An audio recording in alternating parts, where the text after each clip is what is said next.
안녕하세요. 11월 13일 금요일 새벽 예배를 하나님께 올려드립니다. 기도하십니다. 예수님 감사합니다. 오늘도 말씀을 붙잡고 믿음으로 하루를 시작합니다. 우리 눈에 보이는 것은 광야 같은 세상, 사막 같은 인생을 살아가지만 한 사람이 천을 약한 자가 강국을 이룰 것이라고 하시는 말씀을 붙잡고 눈에 보이는 대로 살지 아니하며 믿음으로 살기를 소망하오니 말씀을 보내사 위경에서 건지시고 새 힘과 은혜와 능력을 베풀어 주시옵소서. 함께 하시길 소망하며 예수님의 이름으로 기도했습니다. 아멘. 우리의 찬송가 542장, 새 찬송가 490장, 주여 지난밤 내 꿈에 배웠으니 찬양하십니다. 주여 지난밤 내 꿈에 배웠으니 그 꿈 이루어 주옵소서. 밤과 아침의 계시로 보여주사 항상 은혜를 주옵소서.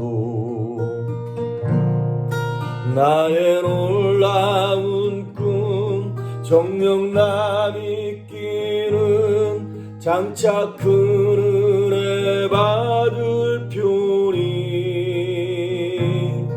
나의 놀라운 꿈 정녕 이루어져 주님 얼굴을 배우리라. 마음 괴롭고 아파서 낙심될 때 내게 소망을 주셨으며 내가 영광의 주님을 바라보니 앞길 환하게 보이도다. 나의 놀라운 꿈 정녕 남이 끼는 장차 큰 은혜 받을 표니 나의 놀라운 꿈 정녕 이루어져 주님 얼굴을 배우리라. 세상 구조는 하나를 변하여도 나는 내 믿음 지키리니 인생 살다가 죽음이 꿈 같으나 오직 내 꿈은 참되리라. 나의 놀라운 꿈 정녕 남이 끼는 장차 큰 은혜 받을 표니 나의 놀라운 꿈 정녕 이루어져 주님 얼굴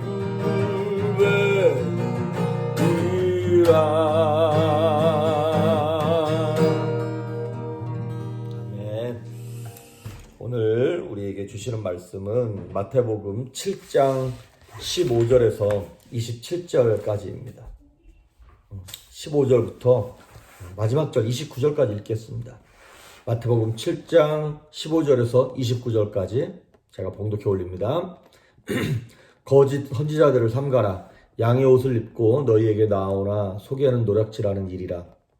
그들의 열매로 그들을 알지니 가시나무에서 포도를 또는 엉겅퀴에서 무화과를 따겠느냐. 이와 같이 좋은 나무마다 아름다운 열매를 맺고 못된 나무가 나쁜 열매를 맺나니 좋은 나무가 나쁜 열매를 맺을 수 없고 못된 나무가 아름다운 열매를 맺을 수 없느니라. 아름다운 열매를 맺지 아니하는 나무마다 찍혀 불에 던져지느니라. 이러므로 그들의 열매로 그들을 알리라.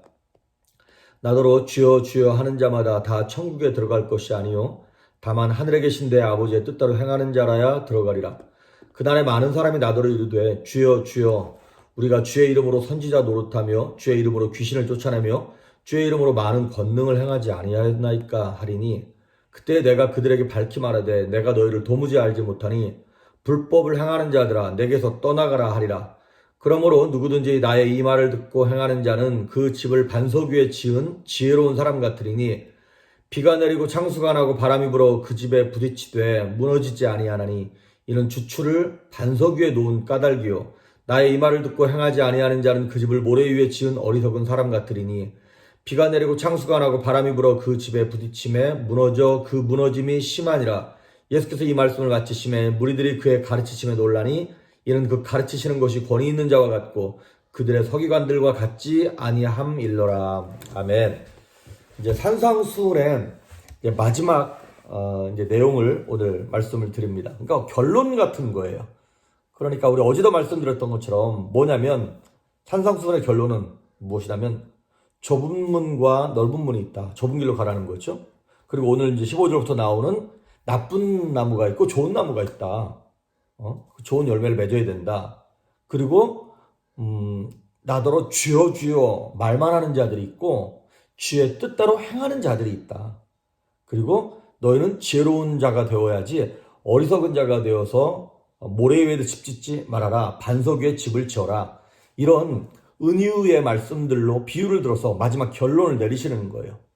그러니까 오늘 전체의 결론은 무엇이냐면 하나님의 말씀을 듣고 그 말씀대로 행하는 사람이 이게 진짜다. 진짜와 가짜를 구분하는 그것에 대해서 오늘 결론을 내려주시는 거예요. 물론 이제 성경을 보면 성경 66권이 한 가지 공통된 주제, 예수 그리스도와 구원에 대해서 쭉 달려가고 있습니다. 하지만 또 여기서는 이런 모양으로 저기서는 저런 모양으로 이렇게 서로 이렇게 보완해 나가면서 믿음에 대하여 구원에 대하여 우리 하나님에 대해서 표현하고 있습니다. 예를 들면 사도 바울이 바울서신에 보면 그가 강조하는 복음의 핵심은 무엇이냐면 이신칭의 행위가 아니라 믿음으로 말미암아 의롭게 된다라는 것을 강조합니다. 믿음. 그런데 오늘 마태복음 특히 오늘 산상수훈의 내용을 보면 예수님께서 그 믿음도 중요하지만 예수님께서 행동, 우리의 삶으로 움직이는 것에 대해서 굉장히 강조하십니다. 그래서 이것이 산상수훈의 결론이라는 것을 좀 생각을 하면서 우리는 지금 말로만 하나님 주님 아시죠? 이렇게 마음으로만 지금 하고 있는 것인지 아니면 마음이 있을 뿐만 아니라 삶으로 행동으로 행함으로 옮겨서 우리의 믿음을 하나님께 보이고 있는지를 또한 점검 받으셔야 한다는 것입니다. 오늘 15절에 보면 거짓 선지자들을 삼가라. 양의 옷을 입고 너희에게 나아오나 속에는 노략질하는 일이다. 그렇습니다. 주변에 거짓 선지자가 참 많습니다. 거짓 목사도 많고 주의 종들도 말로는 주의 종이라고 하지만 자기 이익을 위하는 그래서 영혼을 죽이는 사람들이 참 많이 있죠. 이와 같이 거짓은 멀리 있지 않습니다. 우리 옆에 가까이 있습니다. 그런데 이 거짓 선지자들이 하는 일이 뭐예요? 넓은 길, 쉽고 편안한 길을 가도록 하는 거예요. 그래서 이 사람들이 하는 일이 무엇이냐면 우리로 하여금 신앙생활을 막는 게 아니에요. 신앙생활을 하게 만들되 겉모양만 꾸미는 거예요. 속이야 어떻든 상관없어요. 겉모양만 꾸며서 잘 믿는 것처럼 보여지게 하는, 겉으로는 양들을 사랑하는 참 목자의 흉내를 내고 있지만 실상은 양들의 생명을 늑탈해서 하나님께 바로가게 하지 못하는 사꾼이고 이리 같은 존재라는 것이죠. 예레미야 23장에 보면 이렇게 나와요. 거짓 선지자들이 일어나서 백성들한테 이렇게 말한다는 거예요. 평안할 거야. 걱정하지 마. 모든 게 다 잘 될 거야. 이런 고난이나 문제나 막 이런 재난 같은 것은 없을 거야. 이렇게 말한다는 거예요. 그러면서 백성들을 위로만 하는 존재들. 이게 거짓 선지자라는 거예요. 그런데 그것에 반면 예레미야 선지자는 어땠나요? 만날 때마다 백성들의 죄를 지적하는 거예요. 그래서 옛날에 그 마틴 로이드 존스 목사님이 거짓 선지자들의 특징을 몇 가지를 쭉 썼어요. 근데 그 중에 첫째가 뭐냐면 하나님의 공의와 하나님의 진노에 대해서는 거짓 선지자들은 침묵한다는 거예요. 그러니까 저들이 하는 얘기는 뭐만 얘기하냐? 하나님의 사랑만 얘기하고 하나님의 은혜만 얘기한다는 거예요. 거짓 선지자라는 거예요. 두 번째, 이 거짓 선지자들은 심판과 지옥에 대해서는 침묵한다는 거예요. 성경에 명확하게 지옥의 심판에 대해서 얘기하고 있는데, 세 번째, 거짓 선지자들은 죄가 주는 폐해, 그것에 대하여 언급하지 않는다는 거예요. 죄가 얼마나 무서운 것이고 파괴적인 것인가 얘기하지 않는다는 거예요. 네 번째, 거짓 선지자들은 회개의 필요성에 대해서 말하지 않는다는 거예요. 마지막 다섯 번째는 뭐냐면 성결한 삶에 대해서 가르쳐야 되잖아요. 근데 그것에 대해서 말하지 않는다는 거예요. 그 결론은 뭐냐면 거짓 선지자들은 겉모양만 번듯한 거예요. 나무를 보니까 이 사과나무 멋있네.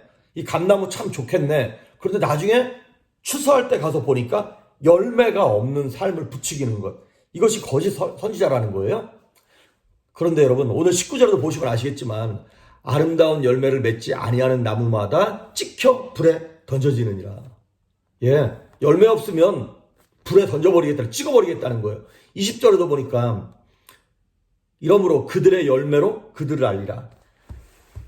이 나무가 사과나무처럼 생겼네, 감나무처럼 생겼네, 이렇게 판단할 일이 아니라 그 나무가 사과 열매를 맺으면 사과나무네, 감을 맺히면 감나무네, 이렇게 얘기할 수 있다는 것이죠. 요한복음 15장 2절에도 예수님 말씀하시기를 너희가 내게 붙어 있으면서 열매를 맺지 않으면 내가 잘라내버리라. 예수님께서 아주 이렇게 단호하게 말씀하셨습니다. 그러니까 우리가 이제 구원이라고 말하는 것은 내가 어떤 열매를 맺으려고 노력하는 게 아니에요. 사실은 구원은 뭐냐면 나무의 종류가 바뀌는 거예요. 내가 사과나무인데 자꾸 감나무 열매 맺으려고 애쓴다고 맺힐 수 있는 게 아니죠. 나무의 종류가 바뀌는 것이죠. 성경에 보면 베드로전서인가요? 후서에 보면 개도 거룩한 모양을 가질 수 있고요, 돼지도 깨끗하게 씻기면 애완돼지로 그렇게 키울 수 있어요. 문제는 뭐냐면 개도 돼지도 본질 자체가 더럽고 거룩하지 않은 것이기 때문에 성경에 이렇게 나와 있어요. 개가 그 토한 것을 다시 가서 먹고, 돼지는 깨끗하게 씻겨놨더니 다시 더러운 구덩이에 가서 거기에 눕는다는 거예요. 다시 말하면 위로부터 내려오는 본질적인 거듭남, 이것이 없으면 이 본성이 변하는 그 사건, 그 능력을 체험하는 그 은혜가 없으면 우리의 노력과 우리의 이 모든 애쓰는 것들이 아무리 시선해도 결국에는 본성을 따라 더러움에 노출될 수밖에 없다는 것입니다. 그래서 우리가 정말 필요한 것은 뭐냐면 오늘 21절, 20절 거기도 한번 볼게요. 21절에 보니까 나더러 주여 주여 하는 자마다 다 천국에 들어갈 것이 아니요 다만 하늘에 계신 내 아버지의 뜻대로 행하는 자라야 들어가리라. 주여 주여 하면 하는 자가 다 구원받지 못한다고요? 그러면서 22절에 그날에 많은 사람이 나더러 이르되 주여 주여 우리가 주의 이름으로 선지자 노릇하며 주의 이름으로 귀신을 쫓아내며 주의 이름으로 많은 권능을 행하지 아니하였나이까. 여러분, 주여 주여 말만 하는 것이 아니라 귀신도 쫓아내고 능력도 행하고 많은 권능도 행하는 거면 이게 뭐 진짜 구원받은 거 아니에요? 이게 정말 온전한 행함 아니었던 건가요? 그런데 여러분, 우리가 그렇잖아요. 누군가 이런 능력을 행하면 우리 당연히 다 열광하죠. 야, 이 사람은 진짜 하나님의 종인가 보다. 그런데 여러분, 성경은 얘기하기를 이러한 화려한 기적과 능력이 있음에도 불구하고 하나님과 무관할 수 있답니다. 겉으로 볼 때는 아주 거창한 능력과 은사로 말미암아 막 향긋한 포도나무 같고 달콤한 무화과로 보이는데 실상 열매가 어떻게 열렸나 가서 봤더니 죄로 물든 가시나무였고 막 썩어 문드러지는 썩은 열매였고 엉겅퀴와 같은 것들이 막 나는 거예요. 아담과 하와가 그랬죠. 에덴 동산에서 늘 탐스럽고 예쁘고 향기 나고 맛있는 무화과, 사과, 포도 이런 거 먹다가 딱 범죄하고 난 다음에 뭐가 바뀐 거예요? 주인이 바뀐 거고 나무 종류가 바뀌어버렸어. 그 전까지만 해도 하나님께 붙어 있었던 생명의 나무였는데 범죄하고 난 다음에 딱 마귀에게 붙는 나무가 됨으로 말미암아 열매는 뭐가 열리는 거예요? 가시나무와 엉겅퀴가 열리기 시작하는 거예요. 그렇게 살고 싶지 않은데 그렇게 갈 수밖에 없는 거예요. 죄 짓고 싶지 않은데 죄를 지을 수밖에 없는 본질적인 존재가 되어버린 거예요. 그래서 저는 이걸 보면서 우리 주변에 저 같은 목사들도 마찬가지고 주의 종들도 마찬가지고 성도들도 나름 기독교나 한다고 하면서 나름 막 능력이 나타나는데 그들의 삶의 열매를 보면 가시나무고 엉겅퀴야. 잘 들으십시오. 기적은 일어나. 뭐 병이 낫기도 하고 막 뭐 예언이 맞는 것 같기도 하는데 삶의 열매가 엉터리예요. 여러분, 교회가 무조건 부흥되고 막 그런다고 뭐 살아있는 교회인가요? 사람 많이 모인다고 막 능력 있는 목사고 그런 건가요?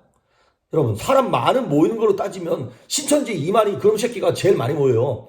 그렇게 짧은 시간에 센세이션하게 그렇게 많이 사람의 마음을 홀리고 그놈들이 무슨 잠실 무슨 경기장인가 어디서 몇만 명 몇십만 명씩 모아놓고 막 플랜카드 들었다 놨다 하면서 할 때 보십시오. 그거 막 혼적인 모습으로만 봐도 거기 참석하기만 해도 사람들이 뽕 갈 정도로 진짜 그런 감동이 있습니다. 그러면 그런 감동이 있고 그렇게 사람 많이 모이면 생명인가요? 아니에요. 이런 기적이 나타남에도 불구하고 하나님의 구원과 멀어질 수 있다는 것입니다. 뭐 그런 신천지 같은 이만희 같은 그 이만희가 무슨 그 잡혔다가 보석으로 풀려났더라고요. 근데 휠체어 타고 마스크 하고 무슨 다 죽어가는 인간으로 그렇게 나왔더라고요. 열매가 어떻습니까? 열매가 엉터리죠.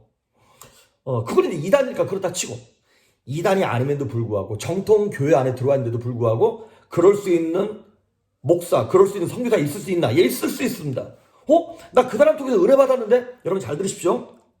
그 사람 통해 은혜 받을 수 있습니다. 은혜 받은 건 은혜 받은 거예요. 근데 그 사람은 구원과 멀어질 수 있고 사꾼일 수 있습니다. 이런 말이 있어요. 아기를 씻었어요. 이렇게 큰 다라 같은데 이런 그 바구니 같은 데다가 아이를 씻었어요. 그러면 그 아이 씻은 물이 더럽다고 아이까지 버릴 수 있나요? 그렇습니다. 하나님의 은사와 부르시면은 후회가 없다 그랬죠. 그러니까 그 사꾼 목사 이런 사람을 통해서 내가 은혜 받은 건 내가 은혜 받은 거예요. 하지만 그 인간, 그 사람은 버림받는 거예요. 그런데 여러분, 그게 그 사건 목자, 그 사람에게만 적용되는 것이 아니라 나에게도 적용될 수 있다는 거예요. 나도 말로는 주여 주여, 내가 매일같이 매주마다 주일날 교회 나가고 내가 성가대를 하고 무슨 봉사를 하고 했음에도 불구하고 주님 앞에 섰을 때 내가 너를 도무지 알지 못한다라고 말하실 수 있다는 것입니다. 이건 정말 두려운 일입니다. 그럼 어떻게 해야 되냐? 요한복음 14장 21절에 우리가 잘 아는 말씀이 있습니다. 나의 계명을 가지고 지키는 자라야 나를 사랑하는 자니.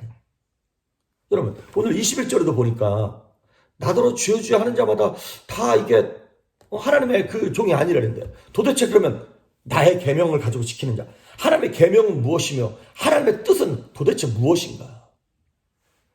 오늘 말씀을 토대로 해서 보면 이런 거예요. 하나님의 계명, 하나님의 뜻은 거짓 예언자들, 거짓 목사들, 사꾼들이 나타내는 기적과 달리 초라해 보이고 손가락질 받는 십자가를 지는 삶.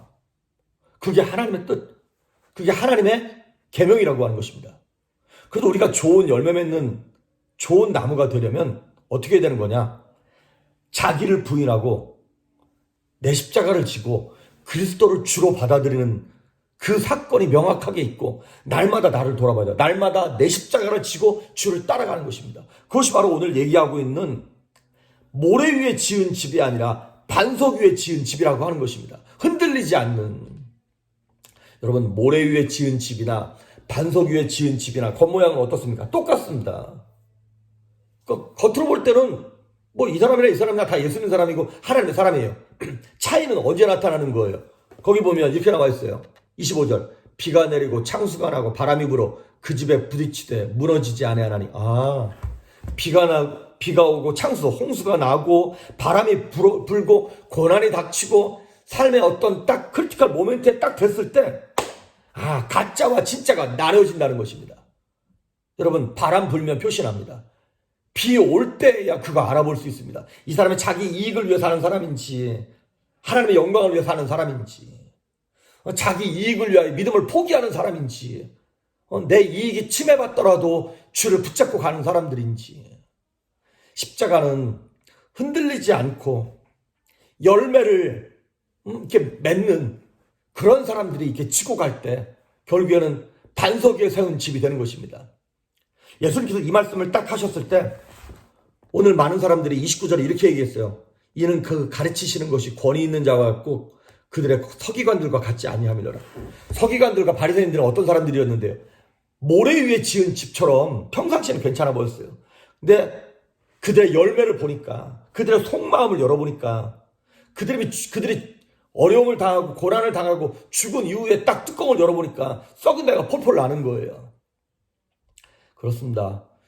저와 여러분은 지금 우리 인생 속에 혹시 바람이 불고 창수가 나고 비가 내리는 그런 인생을 살고 계신 분들 계십니까? 이 고난의 때, 어려움의 때 저와 여러분은 지금 우리의 믿음이, 우리의 구원이 모래 위에 있는 집을 지은 것인지 반석 위에 집을 지은 것인지 구분할 수 있는 좋은 찬스가 됐다고 생각합니다. 이러한 때에 우리를 부인하고 내 십자가를 지고 예수 그리스도를 날마다 인정하면서 주의 뜻대로 겉모양만 꾸미는 것이 아니라 정말 진짜 나무가 되어서 참된 열매를 맺을 수 있는 그러한 성도들 될 수 있기를 주의 이름으로 축복합니다. 기도하십니다. 예수님 감사합니다.